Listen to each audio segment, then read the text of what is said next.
Hey, Nick, good to see you. Where does this podcast find you today? I'm in Costa Rica. Oh, good for you, man. Living the life. I love that. Tell us a little bit about what you do and why you're an enthusiast of people getting DEXA scans. Yeah, so I'm a health coach. I'm a personal trainer. I mostly help men over 40 move, look, and feel better. I'm a big fan of measuring things. I think having some objective metrics is really important. And a DEXA scan is sort of the gold standard for measuring not only body fat, but bone density, metabolic health. It's a really neat tool that I don't think was always accessible price-wise, but now it's come down and it can be pretty accessible for most people. It's a tool that I use with all my coaching clients because it really is the gold standard for a lot of this body composition stuff that I look at. It's really important that we'll get into.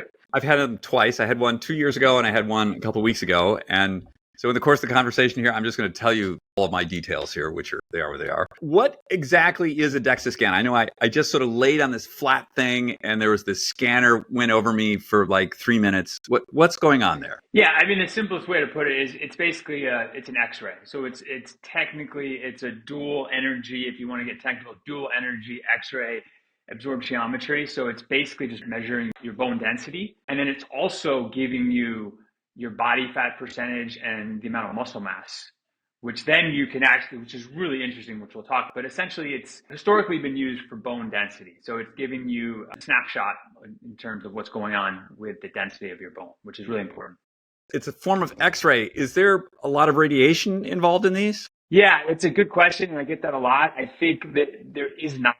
So technically, there is a very small amount. I was just talking to a friend who was talking to a PhD who works at the University of North Carolina, Asheville, and he was sharing that it's like 1/10 of the amount of radiation that you would get in a normal oral examination at your dentist. I think it's something like 0.003 millisieverts, I think is the actual technical way that they break it down. A chest x-ray, in comparison is 0.1. So it's a very small amount of radiation that isn't to be too concerning. I wouldn't get it every month, but we're also exposed to radiation, through traveling in planes and living at high altitude. So it's not nothing, but it's definitely not something to be concerned about. And what's the frequency that I waited 2 years, but I should probably do it like every year. What do you think? Yeah, I think that depends on where you're coming from, what your goals are. So a lot of the guys that I'm working with, we're on sort of a 6 to 12 month cadence with the test. I think it's a really good idea to have it as sort of like a baseline test at first. And then, chart out sort of a goal 6 to 12 months later to sort of try to hit either body composition, so losing body fat or building muscle mass. Or, a lot of people use it for some older female clients who have had some osteoporosis, and that's a really good way to check to see if you're moving in the right direction. So I would say 6 months on the short side, but certainly every 12 to 24 months if you're tracking something and trying to hit a specific goal. So the one that I got was, and I don't have any affiliation with these people, it's called DEXA Body. It was $75. What I've heard, I've never gotten one done in a hospital. The hospitals, it's the same technology, but they're really singularly focused on the osteopenia, osteoporosis stuff, like bone density, pelvis, lower back, things like that. Yeah, no doubt. I think that is a very specific goal, and they're actually just usually looking at the pelvis and the lumbar spine, which are very important if you're older and you have a history of falling, or if you fractured a bone before. That's really important information to have. These companies, I think there's a bunch that are now going direct to consumer. So DEXA Fit, Body Spec, there's a bunch, and I'm not affiliated with any of them. They're all going to be in that $70 to $100 range. And again, the neat part is they actually give you body fat percent. It's kind of the gold standard, and they give you muscle mass and your metabolic rate, which is really important. So that's the big distinction. Is like, I think in the hospital setting is really specific, looking at the pelvis for fractures, which is the stuff that you got, and the stuff that I get and the work with people is more for a more comprehensive look at body composition. Righto. So they sent me this, I don't know, it's about an 8-page report. They didn't send it to me. They give it to you right away. It's super cool. I was there with my wife, and as my wife's getting scanned, you see her skeleton come up on the screen, like the Halloween sort of skeleton thing. Like you just see the whole thing come.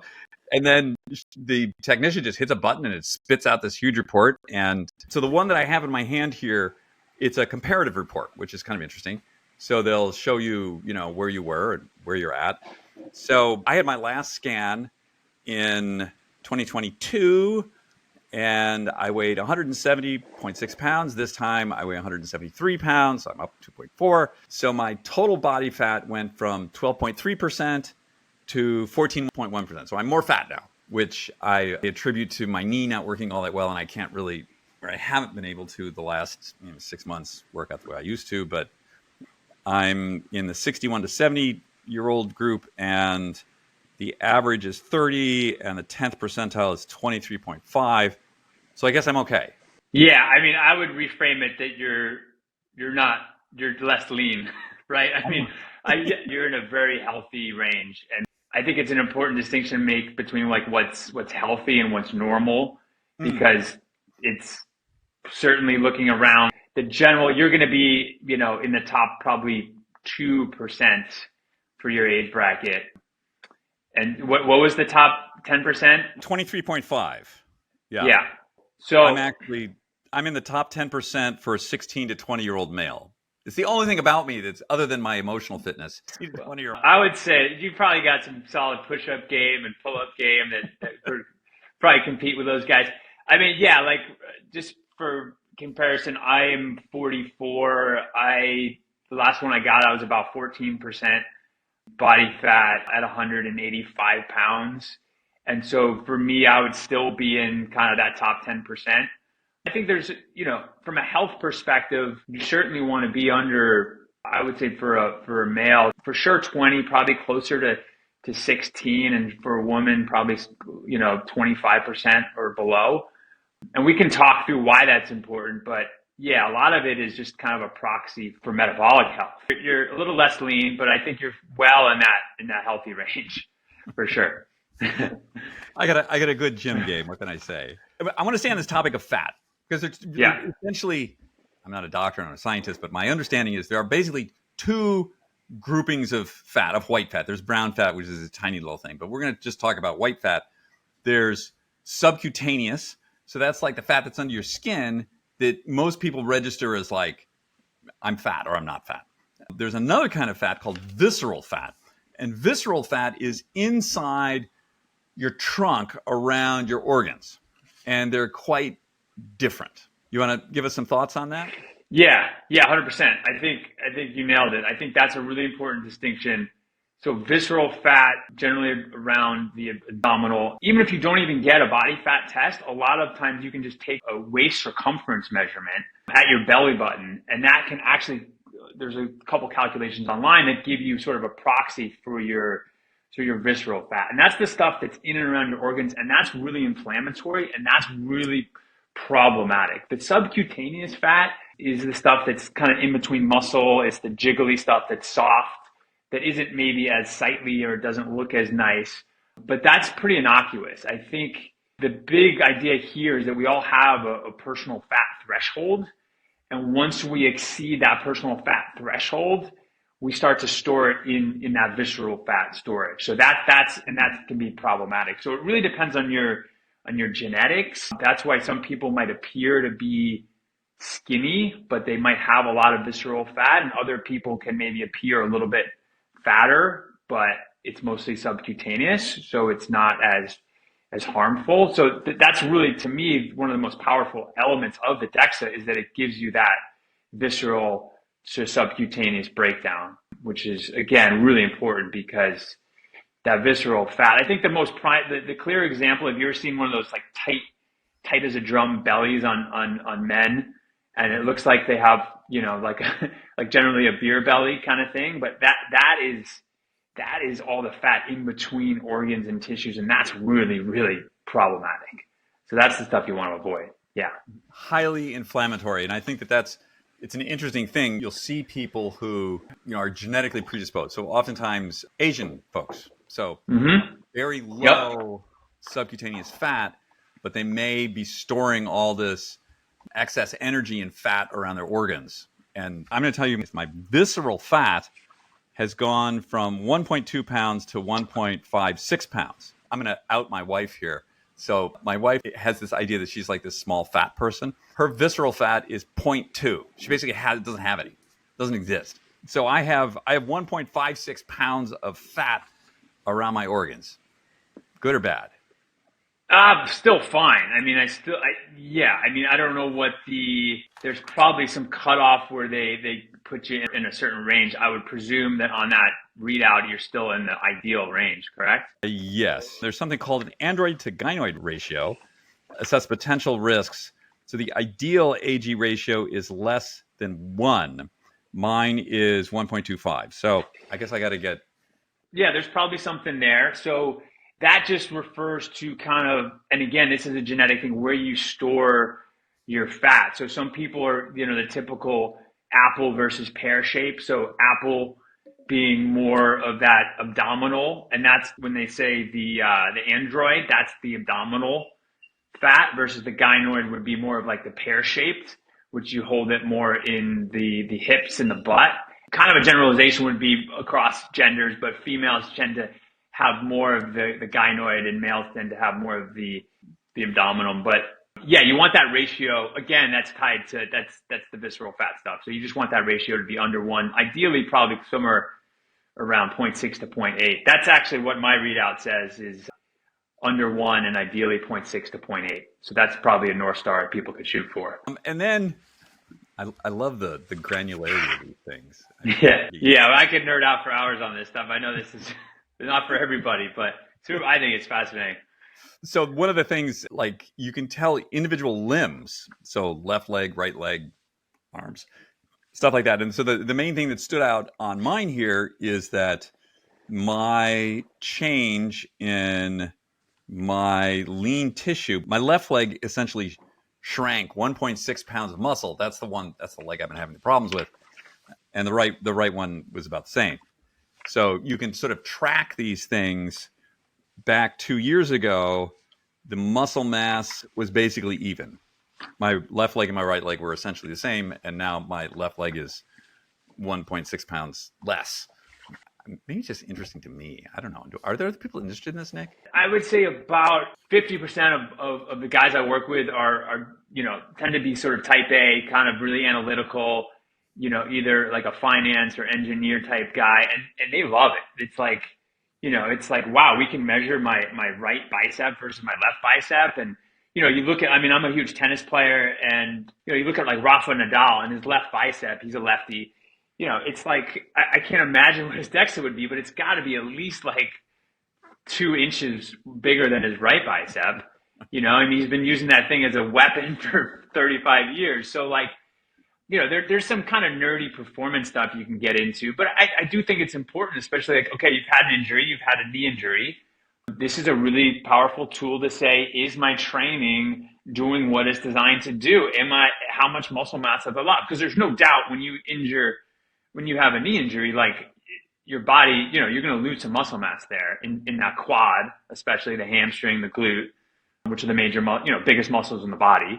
So I think it's a powerful tool to just see how your training's going and if you're on the right track or if you need to change or modify anything, which gets into the muscle mass conversation too, which is, just as important for metabolic health too, in addition to performance. Let's stay with that for a second. So this is measuring mass, like how much muscle you have. What is the correlation between that and like what we're really interested in here? I don't really care what my leg looks like that much. I mean, I do a little bit, but really what I'm talking about is function, and function is power. So how much power can I put out of this thing when I call upon it? What's the relationship between that and muscle size? Yeah, there's a pretty direct correlation. I mean, you look at the strongest athletes, the people who can produce the most force, and these are large humans, right? So you do need the more generally, like the more muscle mass, the more muscle fibers you have, the more force, force production you're going to be able to produce. So you're going to be a better skier. I'm going to be able to jump higher or move quicker. There's also there's also a fascinating component of muscle sort of coordination and that sort of neuromuscular connection, which the same amount of muscle tissue, but if you have a better sort of patterning between the brain and your motor neurons, then you can produce more force without actually getting bigger or larger. So, another one of my sports is surfing, and that's one of those sports where you want to be very specific in terms of like the strength per pound. So you're really trying to maximize that performance, that function of muscle mass, which is, there's certain training modalities and techniques you can use to sort of dial that neuromuscular. Most people that I talk to and work with are under muscled, right? It's generally, not only from a performance perspective, but metabolic health. Like muscle is just very protective. We know, I mean, the research is so clear that the more muscle you have as you get into older age, like the longer you live. And so I think that's very, very clear. And we can talk about those components of why that is, but I think does tend to be the case, that you want to hold on to muscle mass for as long as you want, or as long as you can. Yeah. We're both sporty guys, but there's a lot of other value here to this besides athletics, which comes to just like getting up off the floor, taking out the trash. You got your kid running across the floor and you want to grab him. You need to exert a certain amount of muscle and power to go there to get to that kid before he does something dumb. So there's that. It's really functional. I mean, I know for myself, when I used to surf a lot, I had a repetitive motion injury in my left elbow, and I couldn't open doors. Like I couldn't put my suitcase up in the airplane, and I felt really vulnerable. Like I just don't. There's something about having physical strength.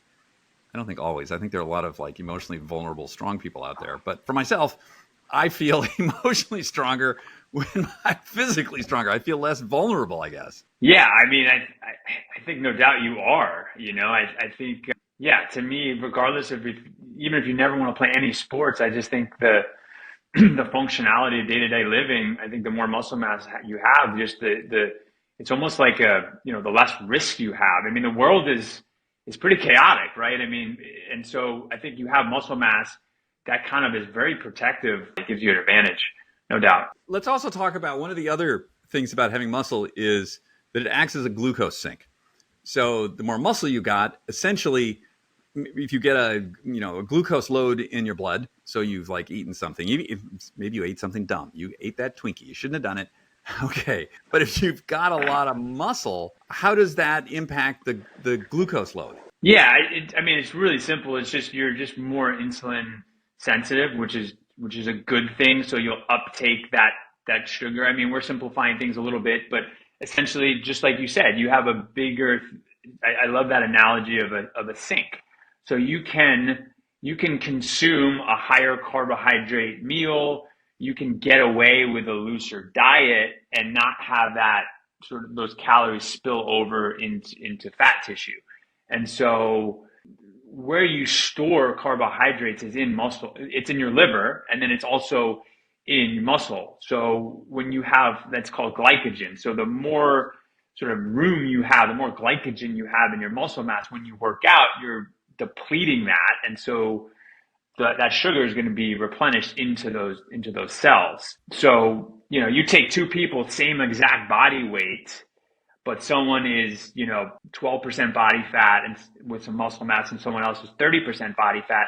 That same cupcake or cookie or piece of bread is going to fundamentally be completely different in those two systems, right? For the leaner person with muscle, it's a nothing burger. It's not going to do much. For the person who's already glycogen full, they have no room for it, that might spill over into that visceral fat that we talked about. So, that's really, I think, the big one with muscle mass is just from a metabolic perspective, you're just so much more robust. Regardless of the performance, the sports that I love and that you love, it's just from a health perspective, you just have a lot more buffer. Let's be honest, like the nutrition environment that we live in is very difficult to navigate. And so to me, having muscle mass, you're giving yourself just a little bit of an edge there. So let's go. One of the other great calculations in this thing is the RMR, resting metabolic rate. So I'm reading this thing, and basically what it says is, if I were to lay motionless, which I never do, I think I'm active when I sleep. If I were to stay absolutely still for 24 hours, I would consume 1,748 calories per day. How is this useful to me? Yeah, I think it can be useful. I mean, let's back up a second. So essentially that's what's keeping you alive, right? So that's what's keeping the lights on. There's energy in and there's energy out. So there's energy that you burn and then there's energy that you consume through food. And so that's basically giving you your sort of base of what's keeping you alive, your metabolic rate. And then on top of that, you have something called NEAT, which is non-exercise activity thermogenesis, and that's kind of like, light activity, walking around the house, gardening, fidgeting, and then you obviously have exercise. And those components together give you your overall sort of calorie burn, calorie output. And so it gives you a helpful starting point. I think, to me, you don't necessarily need a DEXA to get that. You might get a little bit more precision. Most people can, based on body weight and a general range of body fat, can back into a resting metabolic rate. And then it becomes important because if, for a lot of the clients that I work with, we're trying to lose body fat. And so there's a specific, formula where we have to be, at a calorie deficit. So we need to be basically consuming less than we're burning.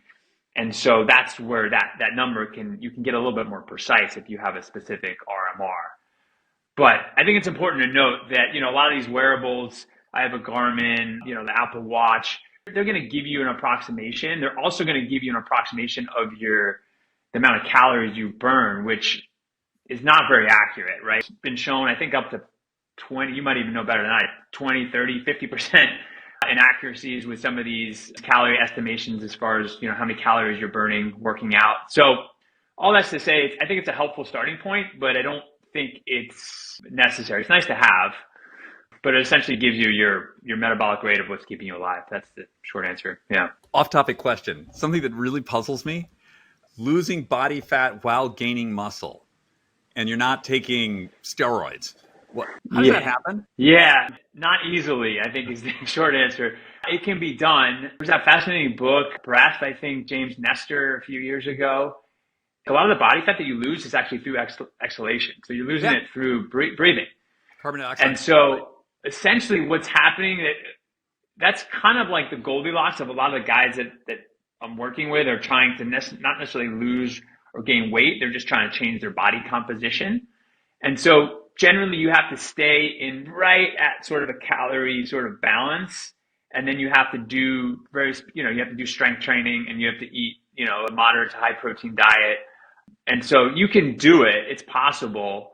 But I always encourage people to either choose one or the other and choose more, okay, if you want to lose fat, let's go 2 to 3 months and be in sort of, a calorie deficit and then maybe put on muscle after that. And it's just a lot easier because you have one goal and it's a lot easier to execute on that. But it is possible to lose fat and gain muscle. It's not easy though. And a lot of people try and fail because you have to be very, very precise. You almost have to like weigh your food. And to me, I don't know. I don't want to live my life weighing every morsel of food personally. Yeah, I think, bodybuilders who are sort of the expert on this, there's like 3 phases. There's the build phase, there's the cut phase, and then there's the recovery from the cut phase.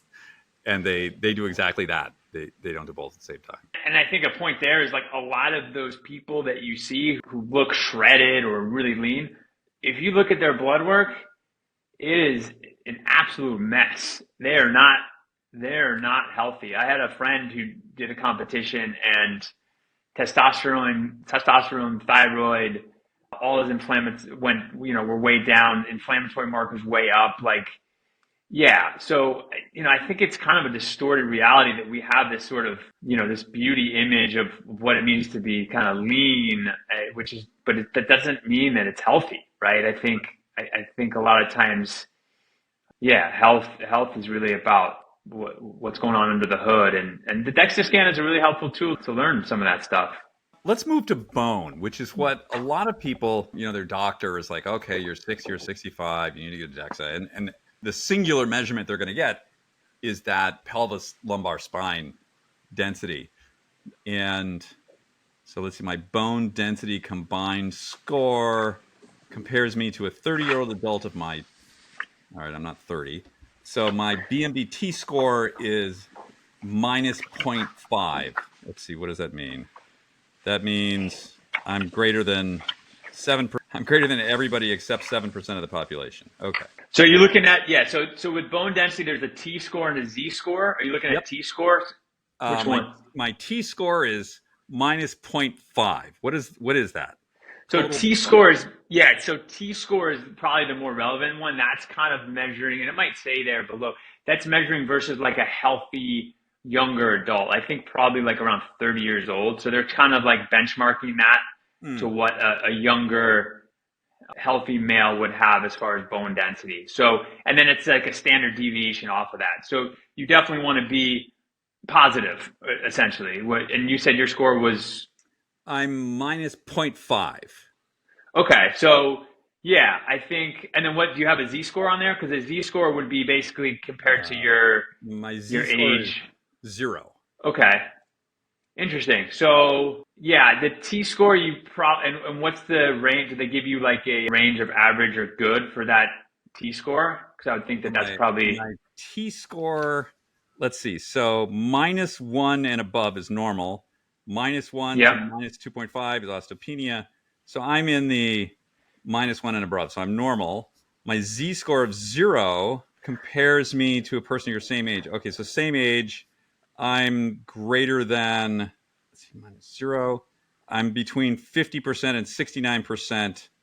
I'm greater than 50% or 69% of the population. Yeah, I think what's relevant to pull out of this is that like you just don't want to be close to that osteopenia or osteoporosis, which I think which you said it was like under -1, right? Or Yeah.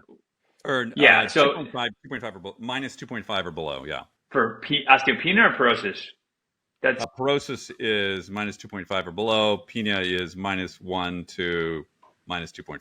so yeah. I mean that's the range, and I think it's helpful for people to understand that this is it's not just like you show up one day and you have osteoporosis. This is a spectrum, and it goes from normal bone density to osteopenia to osteoporosis. So that's again really the power of getting these tests. Even if you get it once every two years, you'll see that, and you just don't want to be trending in that negative territory. We know that if you have more muscle mass, that's going to create better bone density. You can really get ahead of the game here if you strength train, you do resistance training. And I've actually worked with clients and without any medication, just doing a really, structured strength training protocol and eating well, you can improve your bone density, like, in your 60s and 70s. Are you going to have the bone density of a 30-year-old? Probably not, but the body is incredibly resilient, and I think you can still build that density back up, but you have to address it with training and be consistent with it. Absolutely. So let's see. What else do we got here on this thing? Does it give you FFMI? That's another interesting one. What's that one? The FFMI is free fat mass index. That's kind of a fun one. So that's going to give you how much muscle mass you have on your body. You could be lean, so you could have a low body fat, but you could also be 100 and let's say you're 6 feet tall, and you also could be 130 pounds and you're 10% body fat, but that means you have very little muscle mass. They call it lean tissue here. This is 143. I don't have 143 pounds, so I don't have a range on that. It's my body minus my fat, essentially. That's it. Yeah. And it includes muscles, bones, organs, water content. So it's basically everything less fat. This is big in a lot of the bodybuilding communities. You'll see people have FFMI, but essentially it's just how much muscle mass you have. And you want to be, again, like per our earlier conversation around metabolic health and being a glucose sugar sink, this will give you sort of where you're at. The DEXA Fit one that I have, it's basically a score of 20. I would think you're somewhere in like the 19, 20 range, which is above average. You probably want to be over 18 on an FFMI. Yeah. So if my body fat is 14, everything that's not body fat would be 86. Yeah, it's based on kilograms and then your weight, your height too. So there's a calculation we'd have to. Sorry, more complicated. Okay. To wrap up here, Nick, I tell everybody to just get a DEXA. I just think it's fantastically. It's up there with like doing blood work. Like you need to understand, if nothing else, just like your bone mass, but the visceral fat thing, you're really going to know if you do this, and you can see how much muscle you've got, which to me, That's the thing I think people miss. Like they step on the scale. It's like, how much do I weigh? Okay, that's a somewhat interesting metric. But what you really want to know is what's your body composition? And I think to do that accurately, I mean, there's some other ways you can, they have these like things in the gym with these electrode things. But I mean, really, the only way you're going to know is like this. Yeah.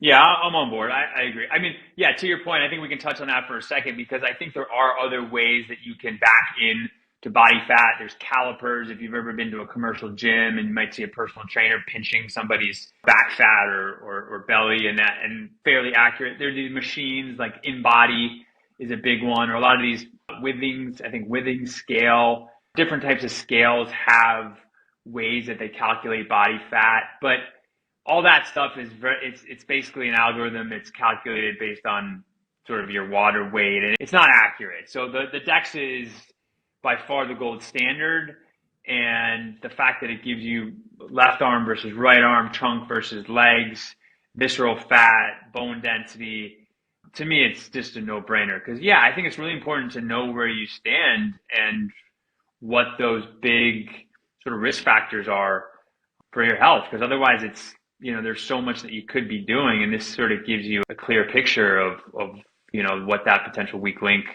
could be or what your risk factors are. So yeah, I think it's a no-brainer, especially how prevalent they are. There are some states, interestingly enough, where it's harder to get, like New York. My family's in New York, and New York was historically difficult to get DEXAs. California has always been quite easy. Florida, Texas, quite easy. So, yeah, I mean, you could Google DEXA and it'll come up in your area. But it should be. There's even mobile units that travel around. I've seen before, which are kind of neat. But yeah, you get a DEXA and you get blood work. You have a pretty comprehensive picture of what's going on, because as we talked about, like scale weight is not very indicative of health. And even looking in the mirror, there's a lot of things going on under the hood that might not be apparent to you unless you get a DEXA or get some blood work. So I agree. Yeah. Knowledge is power. Self-knowledge is self-empowerment. And I'm a big fan. If somebody wants to get in touch with you for training, or they want to learn more about DEXAs or with whatever, how do they do that? Yeah. Nick Holt Fitness, HOLT is my last name. So Nick Holt Fitness, Instagram at Nick Holt Fitness. You can Google me. I'm in Tamarindo, Costa Rica, which is a cool little surf town on the northwest corner. It's a beautiful place. It's a little hot this time of year, but that's probably the best place to find me, either Instagram or my website. Thank you for your time today, Nick. I know you're a busy guy. I appreciate it. Thanks, David. Appreciate it, man. It was a pleasure. Take care.